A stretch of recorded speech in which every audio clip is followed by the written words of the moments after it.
Good morning class ધોરણ 11 વિષય રસાયણ વિજ્ઞાન ચેપ્ટર 3 તત્વોનું વર્ગીકરણ અને ગુણધર્મોમાં આવર્તિતા। છેલ્લા લેક્ચરની અંદર જે ભૌતિક ગુણધર્મોમાં આવર્તિતા આપણે એમાં બે ભૌતિક ગુણધર્મોનો અભ્યાસ કરેલો હતો, પરમાણુય ત્રિજ્યા અને આયનીય ત્રિજ્યા।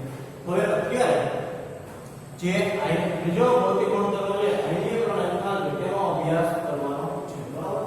તો હવે સૌપ્રથમ એક વસ્તુ તમે વિચારો કે કોઈ પણ તટસ્થ પરમાણુ જો તે ધાતુ પરમાણુ હશે, ધાતુ તત્વ હશે, તો તેની બાહ્યતમ કક્ષામાં રહેલા ઇલેક્ટ્રોન તે પોતે ગુમાવી અને ધન આયનમાં પરિવર્તિત થશે। અને ધારો કે તે પોતે અધાતુ તત્વ હશે તો તે પોતે અષ્ટક પૂર્ણ કરવા માટે એક ઇલેક્ટ્રોન મેળવી અથવા તો બે ઇલેક્ટ્રોન મેળવી અને પોતે ઋણ આયનમાં પરિવર્તિત થશે। ત્યારે તો આવી રીતે જે કક્ષકોમાં ઇલેક્ટ્રોન મેળવવાની અને કક્ષામાંથી ઇલેક્ટ્રોન ગુમાવવાની જે પ્રક્રિયા છે તેના માટે પણ ઊર્જાની જરૂર પડે છે, બરાબર। તો અત્યારે આયનીકરણ એન્થાલ્પી આવ્યું તો આયનીકરણ એન્થાલ્પી હકીકતમાં શું છે એ હું તમને સમજાવું। તો સોડિયમનું ઉદાહરણ લઈ, સોડિયમનો નંબર છે 11, તેની ઇલેક્ટ્રોન સંખ્યા 2 8 અને 1, બરાબર। સોડિયમની બાહ્યતમ કક્ષામાં 1 ઇલેક્ટ્રોન છે, બરાબર। તો હવે સોડિયમના 1 ઇલેક્ટ્રોનને તેની બાહ્યતમ કક્ષામાંથી દૂર કરવો છે। તો બાહ્યતમ કક્ષામાંથી ઇલેક્ટ્રોનને દૂર કરવા માટે જે ઊર્જાની જરૂર પડે તેને આયનીકરણ એન્થાલ્પી કહેવામાં આવે છે, બરાબર। ધ્યાન રાખો કે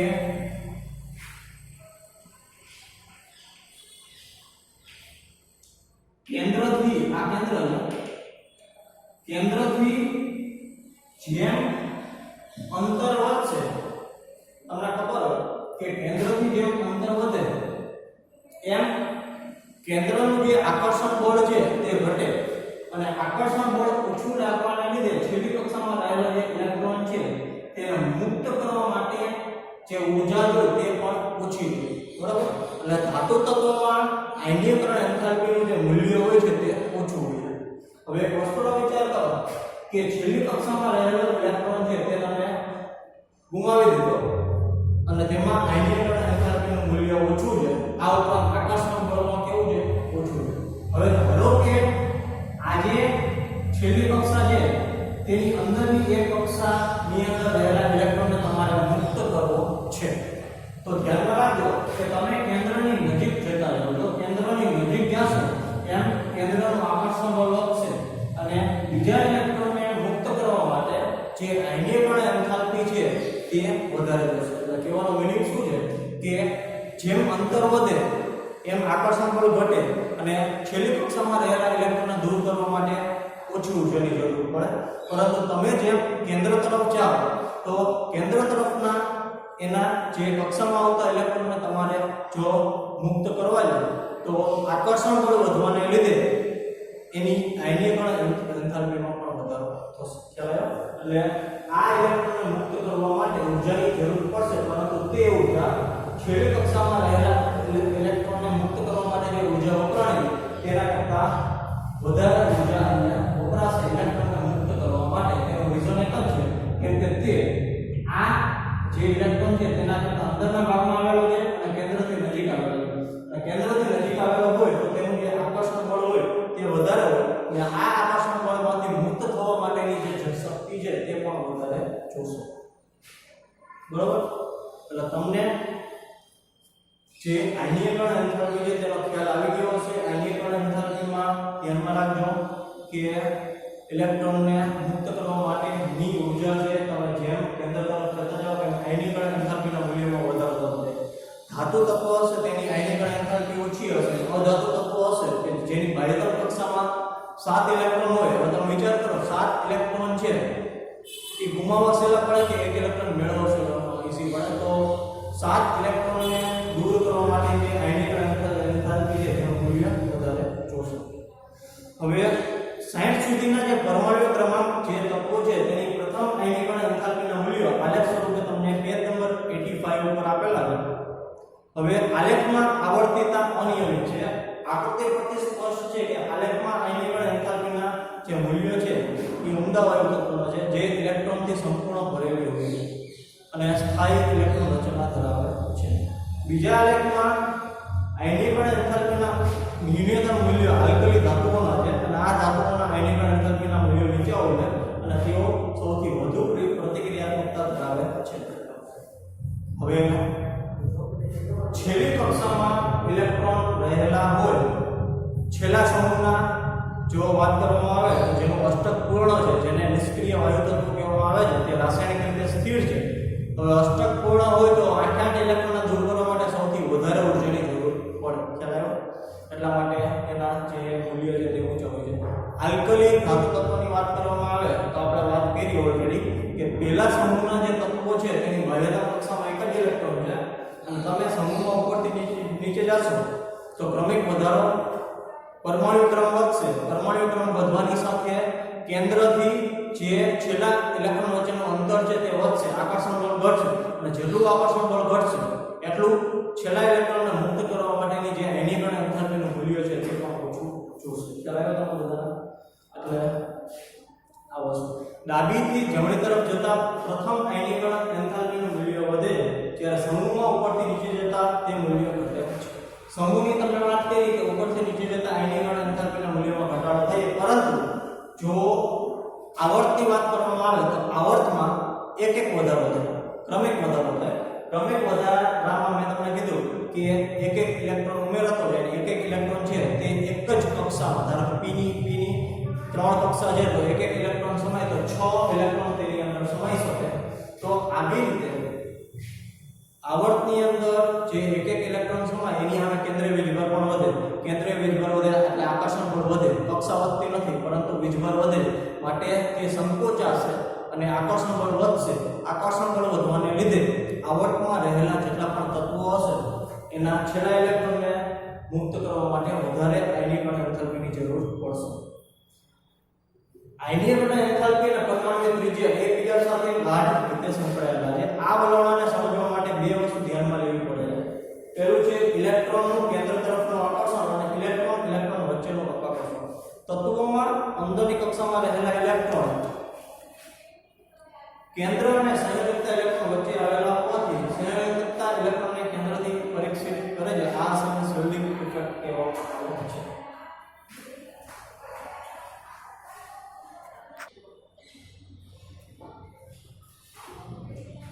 હવે શેલ્ડિંગ અસરની જો વાત કરવામાં આવે તો સોડિયમનું ઉદાહરણ છે તે બેટર છે સમજવા માટે, કેમ કે સોડિયમ તમને બધાને ખબર છે કે પ્રથમ કક્ષામાં 2 ઇલેક્ટ્રોન આવેલા છે, આ ઉપરાંત બીજી કક્ષામાં 8 ઇલેક્ટ્રોન આવેલા છે, ત્રીજી કક્ષામાં એક જ ઇલેક્ટ્રોન આવેલો છે.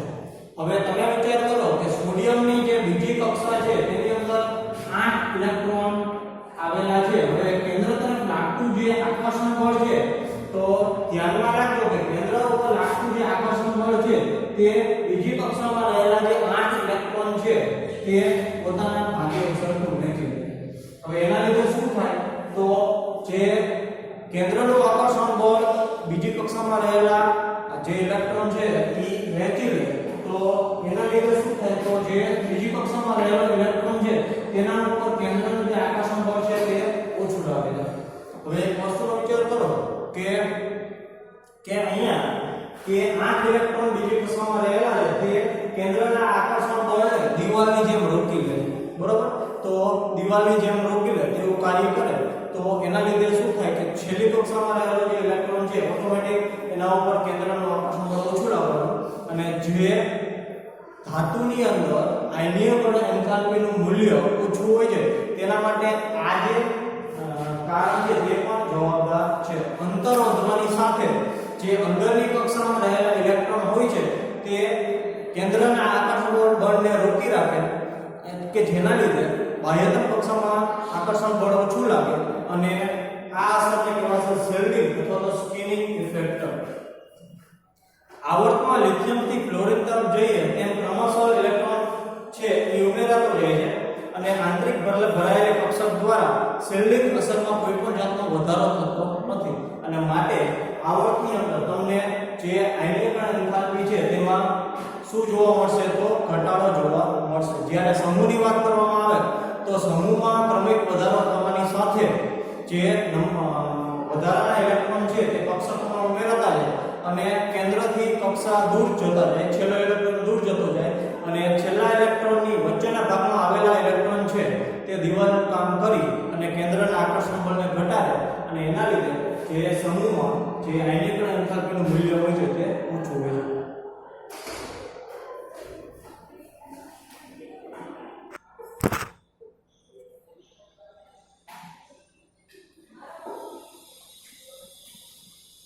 તો વિદ્યાર્થી મિત્રો તમને આયનીકરણ એન્થાલ્પી કોને કહેવાય અને તેની અંદર ઉદ્ભવતી જે સિલ્લિંગ ઇફેક્ટને લીધે આયનીકરણ એન્થાલ્પીના મૂલ્યોમાં ઘટાડો કેવી રીતે થાય છે તે ખબર પડી ગઈ હશે। તો પણ તમે જે વધારાના ઉદાહરણો અંદર આપેલા છે એકવાર તેનો અભ્યાસ કરજો। એના પછી આવે છે ઇલેક્ટ્રોન પ્રાપ્તિ એન્થાલ્પી। હવે જ્યારે વાયુનું તટસ્થ પરમાણુમાં એક ઇલેક્ટ્રોન દાખલ થાય અને ઋણ આયન બનાવે છે ત્યારે થતા એન્થાલ્પી ફેરફારને ઇલેક્ટ્રોન પ્રાપ્તિ એન્થાલ્પી કહેવામાં આવે છે। ધ્યાનમાં રાખજો કે આયનીકરણ એન્થાલ્પી એટલે કે બાહ્યતમ કક્ષામાંથી એક ઇલેક્ટ્રોનને દૂર કરવા માટે આપવી પડતી ઊર્જા। જ્યારે કોઈ પણ અધાતુ તત્વ પોતાની બાહ્યતમ કક્ષામાં ઇલેક્ટ્રોન દાખલ કરે તો દાખલ કરવા માટે પણ ઊર્જાની જરૂર પડે છે અને તે ઊર્જા એટલે ઇલેક્ટ્રોન પ્રાપ્તિ એન્થાલ્પી, બરાબર। એટલે કોઈ પણ જે ધાતુ તત્વ છે તે પોતે ઇલેક્ટ્રોનનો સ્વીકાર કરી અને ઋણ આયન બનાવે ત્યારે તે જરૂરિયાત પ્રમાણે ઊર્જા વપરાય તેને કહેવાય ઇલેક્ટ્રોન પ્રાપ્તિ એન્થાલ્પી। પરમાણુ દ્વારા ઇલેક્ટ્રોન ગ્રહણ કરવાની પ્રક્રિયા ઉષ્માક્ષેપક અથવા ઉષ્મા શોષક બંનેમાંથી કોઈ પણ એક હોઈ શકે તે તત્વના તત્વના સ્વભાવ પર આધાર રાખે છે। હવે આવી અવસ્થામાં ઇલેક્ટ્રોન પ્રાપ્તિ એન્થાલ્પી ઋણ હોય છે। સમૂહ 17 ના તત્વોની જો વાત કરવામાં આવે, સમૂહના 17 ના તત્વો કયા છે? હેલોજન તત્વો છે, અધાતુ તત્વો છે। તેની બાહ્યતમ કક્ષામાં 7 ઇલેક્ટ્રોન રહેલા છે। હવે 7 ઇલેક્ટ્રોન હોય તો તેને અષ્ટક પૂર્ણ કરવા માટે 1 ઇલેક્ટ્રોનની જરૂર પડે, માટે તે પોતે શું કરશે? 1 ઇલેક્ટ્રોન સ્વીકારશે। તો અહીંયા જે અધાતુ તત્વો અથવા તો જેની બાહ્યતમ કક્ષામાં 5, 6 કે 7 ઇલેક્ટ્રોન હોય તો તેવા તત્વોની ઇલેક્ટ્રોન પ્રાપ્તિ એન્થાલ્પીનું મૂલ્ય છે તે વધારે ઋણ હોય છે। તેનું કારણ એક જ છે કે એક ઇલેક્ટ્રોન સ્વીકારી અને તે ઉમદા વાયુ જેવી ઇલેક્ટ્રોનની રચના પ્રાપ્ત કરે છે। આ જ પ્રમાણે ઉમદા વાયુ તત્વોની ઇલેક્ટ્રોન પ્રાપ્તિનું મૂલ્ય છે તે ઘણું વધારે એટલે કે ધન હોય છે। હવે વિચાર કરો કે અધાતુ તત્વોની હેલોજનની આપણે વાત કરી, ત્યારબાદ જો ઉમદા વાયુ તત્વો નિષ્ક્રિય વાયુઓના સમૂહની જો વાત કરવામાં આવે તો ઉમદા વાયુઓ છે તેની બાહ્યતમ કક્ષામાં અષ્ટક પૂર્ણ હોય છે। હવે વધારાનો ઇલેક્ટ્રોન દાખલ થાય તો તે તેની પછીની જે કક્ષા હશે ત્યાં દાખલ થશે અને તેની પછીની કક્ષામાં દાખલ થતો જે ઇલેક્ટ્રોન છે તે વધારે ઊંચા શક્તિ સ્તરમાં તે પ્રવેશવું પડે છે અને માટે તે વધુ અસ્થાયી ઇલેક્ટ્રોન રચના પ્રાપ્ત કરે છે અને માટે એનું જે ઇલેક્ટ્રોન પ્રાપ્તિ એન્થાલ્પીનું મૂલ્ય છે તે એટલા માટે વધારે ઋણ હોય છે। અને આવર્ત કોષ્ટકમાં ઉમદા વાયુ તત્વોની જમણી બાજુ તરફ ગોઠવાયેલા તત્વો ઇલેક્ટ્રોન પ્રાપ્તિનું મૂલ્ય વધારે ઋણ ધરાવે છે।